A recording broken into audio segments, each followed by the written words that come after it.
What's This Rings of Power Season 2 ratings bombs with a 50% drop in viewership. Well, that's what the headline says. Well, that's what happens when you produce a terrible, god-awful first season. And pretty much piss off everybody who would have had any interest in it. And it would have been considerable. Lord of the Rings is a legion in its fans. And, yeah. Well, Cosmic Book News has the rundown. As expected, Amazon Prime Video is massively expensive. Boy, just to get the rights to have the title. Billion. Rings of Power series continues to lose power. Yeah. Season 2 premiered with its first 3 episodes, showing a 50% drop in viewership compared to the Season 1 premiere. Samba TV released the numbers for the Season 2 premiere, revealing that only 902,000 households tuned in. This figure is half of the 1.8 million households that watched the Season 1 premiere in 2022. Now, of course, Samba doesn't cover everything, so you could add a few, but it is a metric by which to determine. A lot of people just aren't bothering to come back.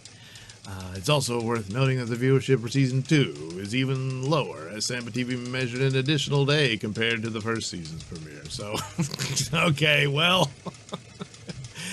a significant drop in viewership aligns with the massive loss from Season 1, where 63% of fans who started the series didn't finish Rings of Power. Well, I did, and I can tell you, you didn't miss anything. So now we see many of those same fans have chosen not to return for Season 2. Yeah, there's really no reason to.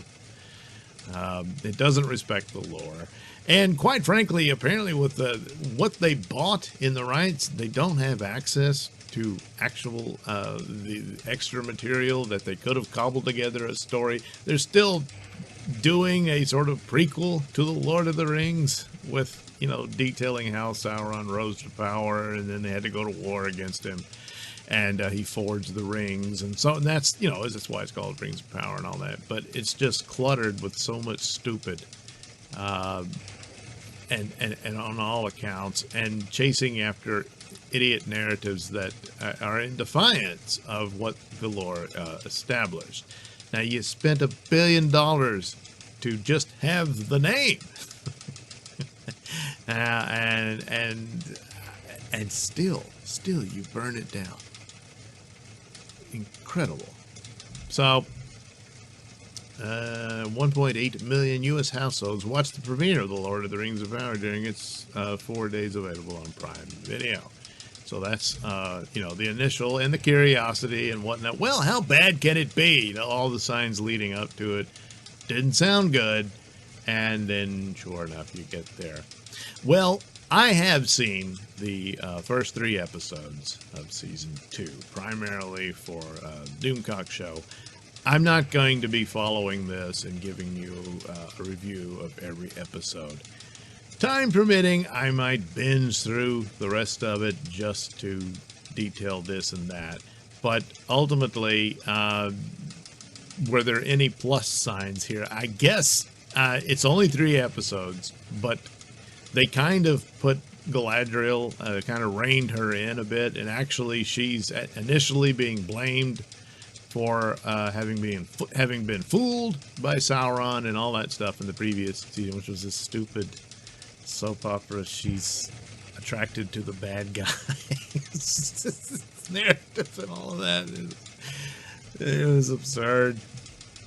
And I suppose, well, at least, they did that. But that's just the opening 3 episodes. They give you a bit of background to Sauron and how he came to look like the current character. And boy, what a disgusting way.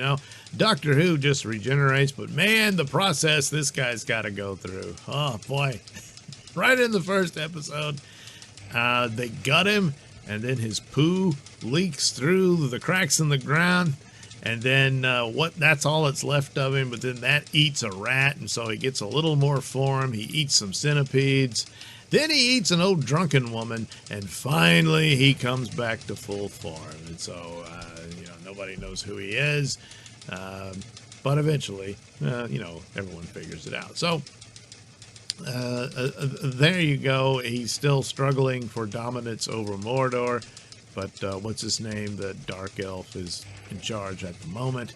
But nevertheless, his plans with the rings is well underway, and despite the fact they all realize that Sauron was behind getting the rings made, they put the rings on.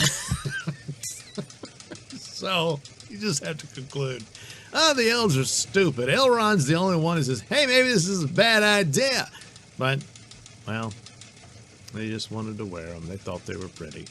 They really weren't. Yeah, they look kind of cheap. But anyway, it's the power that counts, So that's where it is. They get you back in touch with Gandalf. I mean, the stranger and the not Frodo, female Frodo, and they're stuck in the desert and being chased and all this sort of stuff. Yeah, and he's, I can't control my powers. I've got to figure out how to make a staff, and so he's got to figure that out to focus his superpowers, And then the not Lameless, or the what was it, Don Limitless or something. His sad story, and some of these, in his case, I think that's a guy who could probably do a good performance. It's just not going to be here, and that's another example of, in these bad woke shows, where you do see talent being wasted. And it's unfortunate, but that's the way it is. And this is true of some of the others. I don't think they're all that bad. And then this poor lady, just no one was going to like you in this role. And but so far, in the first 3 episodes, you don't have a lot of just absolute worship of Galadriel like you had in the first season. But again, it's only 3 episodes. Anyway, that's about it. Once you trash respect for the lore that you paid an enormous amount of money for, which is the sheer idiocy of all of this, and you do that, this is not surprising at all. So, I think they intended to do 5 seasons of this thing. Yeah, I don't think so. Anyway, there you go. And even if they, hey, we shuffled some things around, it won't be as stupid. There's still some stupid in here. I mean, they absolutely do not understand the orcs at all. But going forward, hey, it won't be as silly and stupid as the first season. It's too late, probably. It's too late. And it's the kind of thing of putting a woke series out in the woke era. People have been burned by it so bad. There's examples of films and series that are declared woke but aren't really woke at all. But it doesn't matter. The telltale signs that gives one a whiff of it, they immediately avoid it like the plague. And that's the irradiation of the landscape that will continue for quite some time. Just another victim of the era of wokedom. Yeah. So anyway, that's the update on Rings of Power.